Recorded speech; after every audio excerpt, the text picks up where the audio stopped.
Votre matinale se poursuit sur la Sen TV, première télévision urbaine du Sénégal. Rebonjour à vous tous, c'est parti pour le journal. Après moult supputations sur la réduction du mandat présidentiel, le Conseil constitutionnel tranche.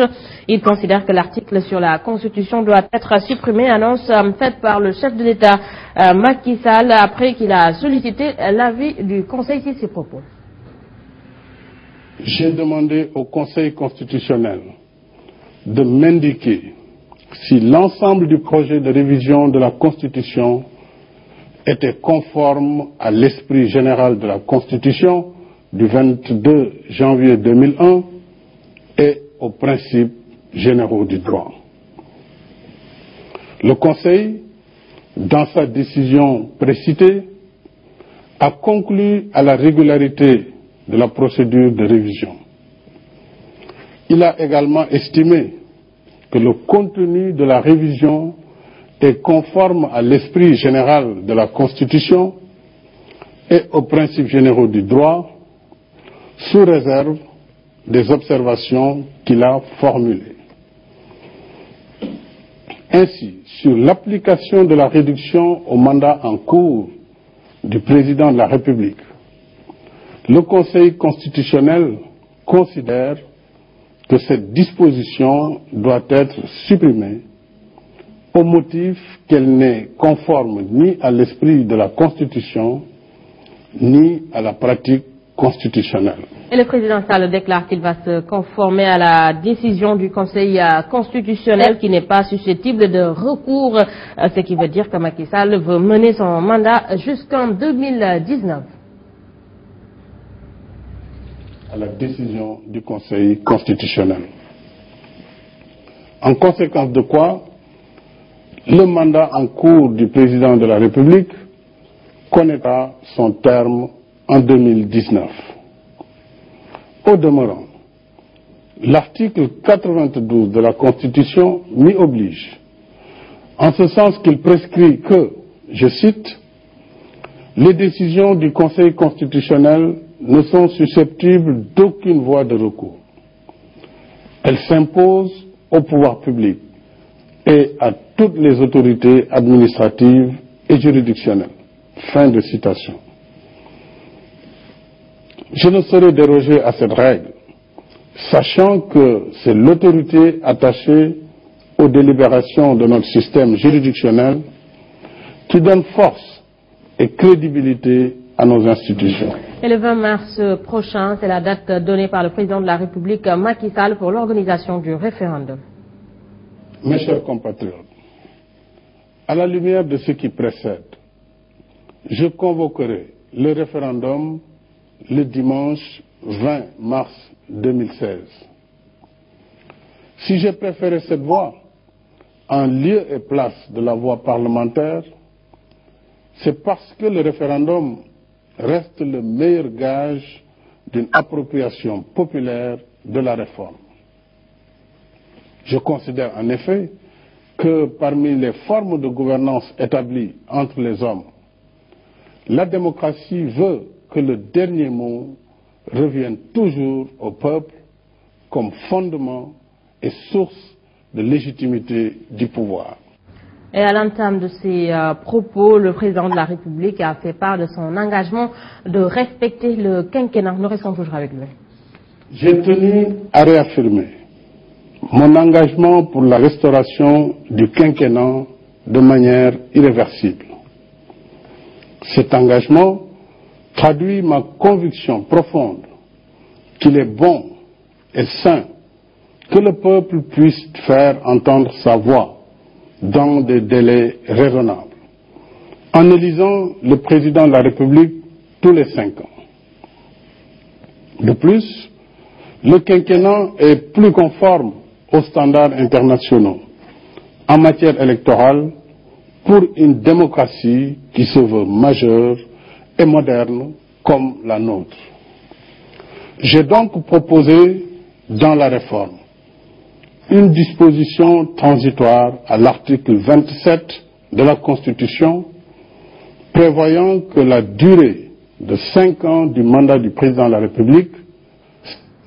Une décision claire, sage et sans ambiguïté pour le secrétaire général du Parti socialiste, Ousmane Tanor Dieng, se félicite d'ailleurs de la voie empruntée par le chef de l'État, Ousmane Tanor Dieng, ici avec Lady Menda. Oui, l'avis du Conseil constitutionnel a retoqué, comme on dit, la proposition qui avait été faite par le président Macky Sall. Mais ce qui était important, c'est que le président Macky Sall a fait la preuve de sa volonté politique de réduire son mandat, puisque le projet qu'il a présenté était de projet pour 5 ans. Et il faut savoir dans cette affaire-là que le président avait une obligation de moyens et non pas une obligation de résultat. Parce que ce qui dépendait de lui, il l'a fait. Il a présenté un projet. Maintenant, il y a une partie qui dépend du Conseil constitutionnel et une autre qui dépend du président de l'Assemblée nationale, qui sont les 3 pouvoirs. Alors, le Macky Sall a donné à chacun la possibilité de se prononcer sur le projet qu'il a présenté. Voilà, le Parti socialiste réaffirme son engagement au sein de la mouvance présidentielle et compte battre campagne pour que Macky Sall, pour qu'il obtienne le oui lors du prochain référendum prévu ce 20 mars. Nous restons toujours avec Ousmane Tanor Dieng.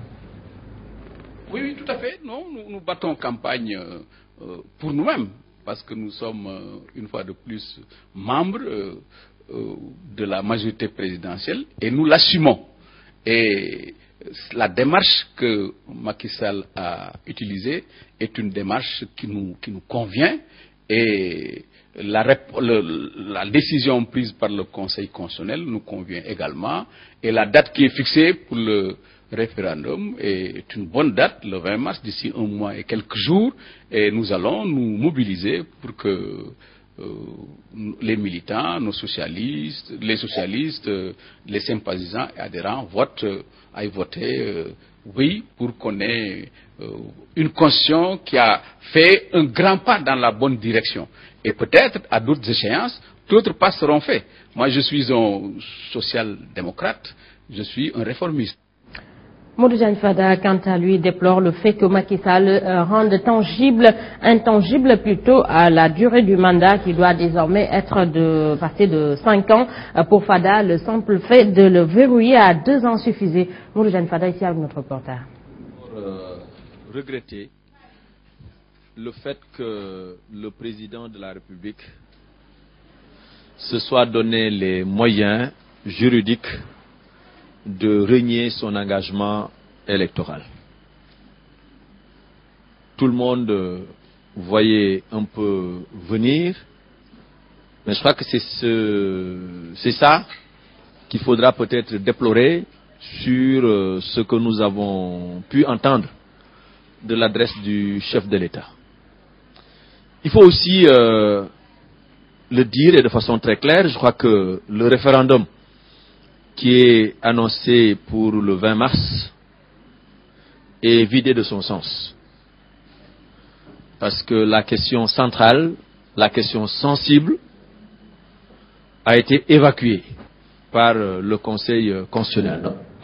Toujours au chapitre des réactions, Doudou Sarr du M23 estime que le Conseil constitutionnel ne pouvait pas permettre la réduction du mandat du président Sall, mais il revient à ce dernier de respecter son engagement vis-à-vis du M23 et du peuple sénégalais. Selon l'ancien ministre, à la vue du Conseil constitutionnel ne peut pas contraindre Macky Sall à réduire son mandat. Il lui rappelle qu'il doit son élection au sacrifice des Sénégalais qui ont versé leur sang. Ici, les propos de Doudou Sarr recueillis par Mamoudou Ndiaye. Le Conseil constitutionnel est dans son bon droit pour lui dire que la loi actuelle, la loi nouvelle, ne peut pas, intervenir sur le dispositif actuel. Mais ce n'est pas de cela qu'il s'agit. Le Conseil constitutionnel n'a pas pouvoir ni prérogative d'empêcher un président de la République de poser toute question qu'il veut au peuple sénégalais. Lorsque le M23 menait l'assaut contre la régression de la République, c'est-à-dire du caractère républicain de l'État, il formalisait tout simplement le combat du peuple sénégalais. Alors ce rappel est important parce que les institutions n'ont de sens et je dirais non de substance, que par délégation du peuple sénégalais. Ne l'oublions jamais, une institution quelle qu'elle soit élue ou qu'elle soit nommée, n'a substance et sens que par la délégation que lui confère le peuple sénégalais. Cela signifie, et ce n'est pas du sophisme, que l'institution parmi les institutions, c'est le peuple sénégalais. N'oublions jamais, le peuple sénégalais n'est pas un magma indifférencié qui ne prendrait sens que par les institutions. Non. Le Conseil constitutionnel suprême, c'est le peuple sénégalais. Voilà, et nous parlons éducation avec l'éclatement de l'UDEN à Mbour. À l'origine, une mauvaise gestion, un manque de démocratie et des malversations financières selon ses initiateurs. Et 22 donc des 30 membres du BEN de l'UDEN appuyés par toutes les sections locales créent l'UDEN Rénovation. Ardofal est porté à la tête de cette nouvelle structure, une dislocation syndicale qui met à nu les véritables motifs d'échec de la lutte syndicale au Sénégal. Correspondance à Amour Pabier. L'UDEN Rénovation est né des flancs de l'UDEN. Daouda Faye, secrétaire général sortant de la section de l'UDEN de Grand Dakar 1, nous explique les raisons de cette crise. Cette crise est d'abord une crise de gouvernance interne. L'UDEN était mal gouvernée, prise en otage par une équipe qui est aux abois. C'est une gestion véritablement calamiteuse des ressources auxquelles nous avons assisté. Ressources aussi bien financières que humaine. Refondation pour véritablement mieux gérer le syndicat, refondation aussi pour l'orientation véritablement du mouvement syndical. Je le dis aussi refondation pour réunifier le mouvement syndical. C'est ça notre credo, c'est ça notre objectif. Le secrétaire général de ce nouveau syndicat, Ardofal, est revenu sur sa mission. J'ai une mission qui consiste tout simplement à massifier le syndicat. Massifier le syndicat que nous venons de créer pour un mandat et ensuite remettre l'organisation entre les mains des jeunes. Mamadou Diop Castro, ancien secrétaire général de l'UDEN, regrette cette scission. La démarche ne me convenait pas tellement. Il s'agit de travailler à la rectification et ne pas assister à l'éclatement d'un outil que nous avons façonné dans la douleur, dans les agressions, dans la répression, et qui aujourd'hui est un patrimoine national. Tout compte fait, l'émiettement du mouvement syndical participe à l'affaiblissement de la lutte syndicale.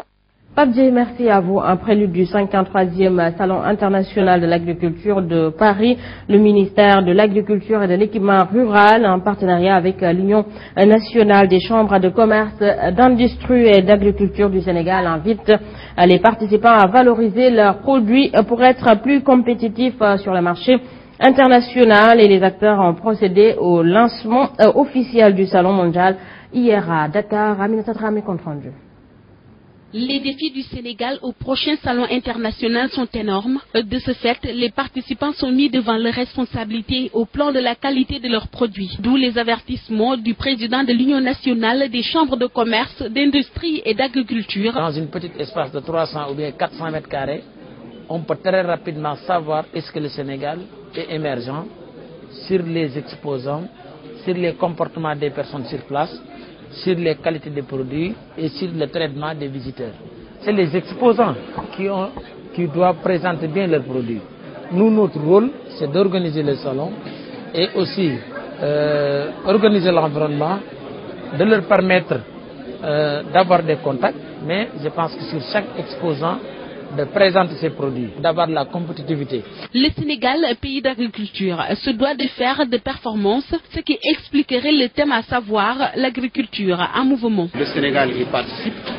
Depuis maintenant, on est à notre 15e année de participation, c'est 53, pour effectivement faire la promotion de notre agriculture en y associant tous les acteurs du secteur. Donc c'était important, c'est un moment phare important pour nous pour y aller, pour présenter ce qu'on a de mieux dans l'agriculture au niveau du Sénégal.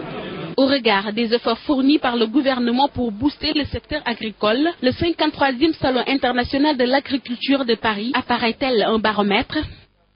Aminata Ramé, merci à vous. Et puis un mot sur l'international avant de boucler ce journal. Les élections en RDC doivent avoir lieu à bonne date. 4 organisations internationales le demandent dans un communiqué conjoint. L'Union africaine, les Nations unies, l'Union européenne et l'Organisation internationale de la francophonie. Elles soutiennent la tenue d'un dialogue politique en vue de l'organisation de ces élections et appuient le travail du facilitateur Edem Kodjo.